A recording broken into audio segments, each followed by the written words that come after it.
Hi everyone, welcome to our YouTube channel keep it simple.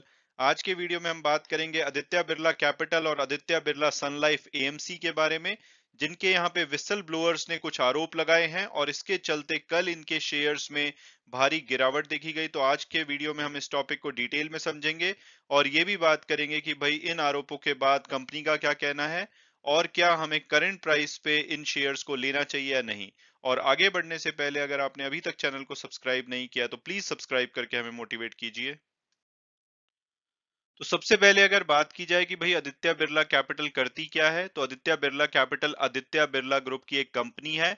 और जितने भी Aditya Birla group के फाइनेंशियल सर्विसेज के बिजनेसेस हैं, चाहे वो इंश्योरेंस बिजनेस हो, चाहे म्यूचुअल फंड हो, चाहे इनका एनबीएफसी यानी कि home loan, personal loan, SME loans वगैरह वाले बिजनेसेस हो, या इनके एडवाइजरी बिजनेस हो, उन सब की ये एक होल्डिंग कंपनी है। आप देख सकते हैं कि ये सभी बिजनेसेस में इन्वॉल्व है और इनकी बहुत सारी सब्सिडरीज कंपनी है, जैसे आदित्य बिरला सन लाइफ इंश्योरेंस, आदित्य बिरला सन लाइफ एएमसी लिमिटेड। इनके जरिए ये बिजनेसेस करते हैं और इनके ओवरऑल इनकी सब्सिडरीज कंपनी के मिलाकर के 30,500 एम्प्लॉइज हैं। और अब अगर बात की जाए आदित्य बिरला सन लाइफ एएमसी की, तो इसको 1994 में एस्टेब्लिश किया गया था। ये एक जॉइंट वेंचर है आदित्य बिरला कैपिटल और सन लाइफ एएमसी इन्वेस्टमेंट लिमिटेड का।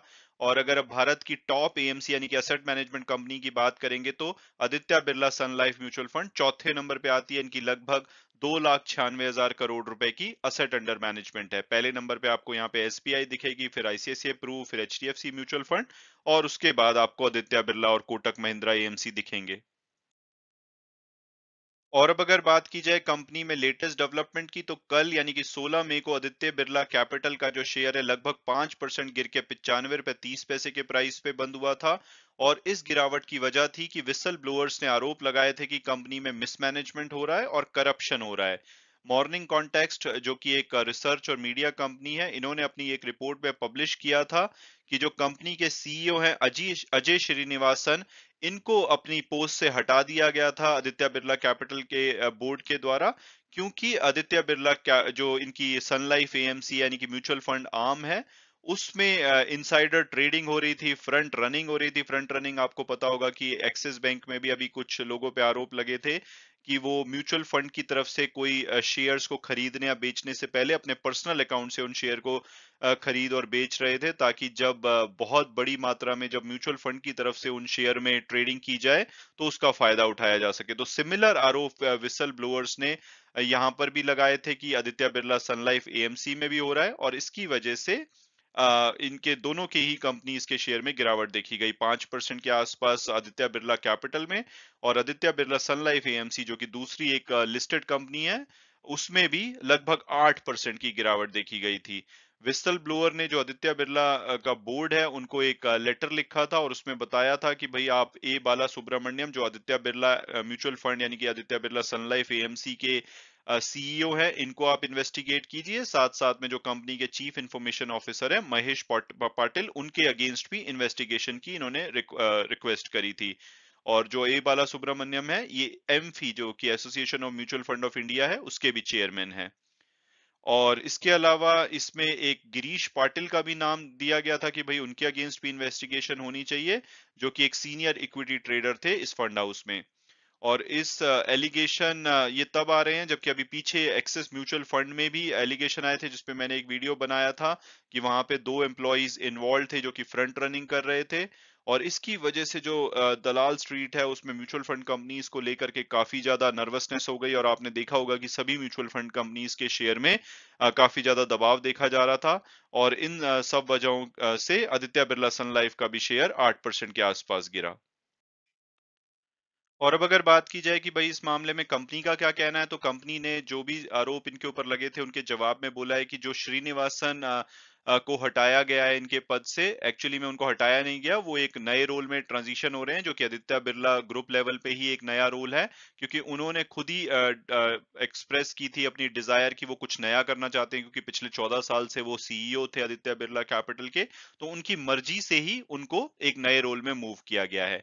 इसके अलावा जो दूसरे आरोप लगे थे उसके जवाब में आदित्य बिरला ग्रुप ने बोला है कि जो हमारी पॉलिसी है उसके अंतर्गत हमने इंडिपेंडेंट कमेटी फॉर्म की थी और इन्वेस्टिगेशन की थी, और हमने कोई भी ऐसा जो भी आरोप लगाए गए हैं उसमें मेरिट नहीं पाया है, यानी कि उसमें कोई सच्चाई नहीं लगती है। और उसमें स्पेसिफिकली बोला कि भाई अजय श्रीनिवासन पे तो कोई स्पेसिफिकली आरोप भी नहीं लगे थे। इसके अलावा उस रिपोर्ट में बोला गया था कि गिरीश पाटिल और महेश पाटिल आपस में रिलेटेड है, वो एक्चुअली में रिलेटेड भी नहीं है। इन्होंने इसके जवाब में ये बोला। उसके अलावा जब पूछा गया कि भाई आपके जो एम्प्लॉइज एग्जिट हुए हैं, तो उन्होंने कहा कि कोई भी एम्प्लॉय एग्जिट नहीं हुआ है, ना तो आदित्य बिरला कैपिटल में, आदित्य बिरला सन लाइफ एएमसी में भी कोई एग्जिट नहीं हुआ है इन मामलों से रिलेटेड। उन्होंने कहा कि गिरीश पाटिल कंपनी छोड़ के गए हैं, लेकिन वो अपने बेटर करियर की वजह से छोड़ के गए हैं, और विनीत मालू जो दूसरे एम्प्लॉई हैं उनको इंटरनली मूव किया गया है आदित्य बिरला ग्रुप के अंदर। ये एक करियर प्रोग्रेशन के अंतर्गत है। बड़ी कंपनीज में आपने देखा ही होगा कि एम्प्लॉइज एक रोल से दूसरे रोल में मूव करते रहते हैं। तो कंपनी ने बिल्कुल डाउन प्ले किया है कि जो भी आरोप लगाए जा रहे हैं सब फालतू के हैं, ऐसा कुछ भी नहीं हो रहा कंपनी में, और कंपनी में सब कुछ ठीक चल रहा है। और अब अगर बात की जाए कि क्या करंट प्राइस पे इन दोनों कंपनीज के शेयर हमें लेने चाहिए, तो जैसा कि कंपनी का क्लैरिफिकेशन आया, तो आज हो सकता है कि जो कल भारी गिरावट देखी गई थी कंपनी के शेयर में, उसमें कुछ बाउंस बैक आए और इनका शेयर पॉजिटिवली रिएक्ट करे। अदरवाइज अगर हम इनके शेयर की परफॉर्मेंस देखें आदित्य बिरला कैपिटल की, तो पिछले एक साल से इन्होंने काफी डिसअपॉइंटिंग परफॉर्मेंस दी है। लगभग 22% इनका शेयर गिरा है, और पिछले एक वीक में 10.5%, जिसमें से कि मेजरली जो गिरावट है वो कल देखी गई थी 5% के आसपास। हालांकि ब्रोकरेज हाउस के हिसाब से इसका जो टारगेट है अप्रैल एंड में 169 दिया गया था, और टिकर टेप के प्रोडक्टिव एनालिसिस के हिसाब से इसका जो एवरेज टारगेट प्राइस है वो लगभग 150 के आसपास आता है, हायर साइड पे 172 और लोअर साइड पे 130 के आसपास। जो अभी की क्लोजिंग हुई है वो 95 पे हुई है, उस हिसाब से तो वैल्यूएशन बहुत ही ज्यादा अट्रैक्टिव है। और अगर बात की जाए आदित्य बिरला सन लाइफ की, तो ये एक नई लिस्टेड कंपनी है, पिछले साल अक्टूबर में ये लिस्ट हुई थी। 2022 में इन्होंने 15% की नेगेटिव रिटर्न दी है, पिछले एक वीक में 8.5% की। हालांकि मेजरटी जो रिटर्न नेगेटिव रिटर्न है वो कल आई है 8% के आसपास की। और यस सिक्योरिटी जो कि एक ब्रोकरेज फर्म है, उन्होंने इसका टारगेट 692 दिया था। प्रेडिक्टिव एनालिसिस के हिसाब से इसका टारगेट 745 आता है एवरेज, हायर साइड पे 1030 और लोअर साइड पे 650। उस हिसाब से तो इसका भी वैल्यूएशन बहुत ही ज्यादा अट्रैक्टिव है, क्योंकि अभी 452 के आसपास चल रहा है, और जो इनका लोएस्ट टारगेट प्राइस है उससे भी ये काफी ज्यादा नीचे अवेलेबल है।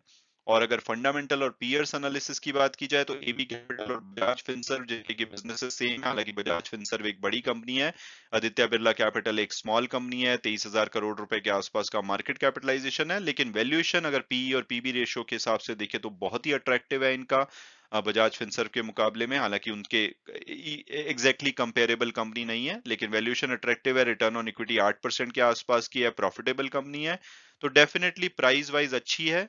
और अगर एबीसीएल एएमसी यानी कि आदित्य बिरला सन लाइफ एएमसी की बात की जाए, तो एएमसी कंपनीज में आजकल भारी गिरावट देखी जा रही है, जैसे कि एचडीएफसी एएमसी का शेयर पिछले एक साल में 37% गिर चुका है, निप्पॉन का शेयर 22% गिर चुका है।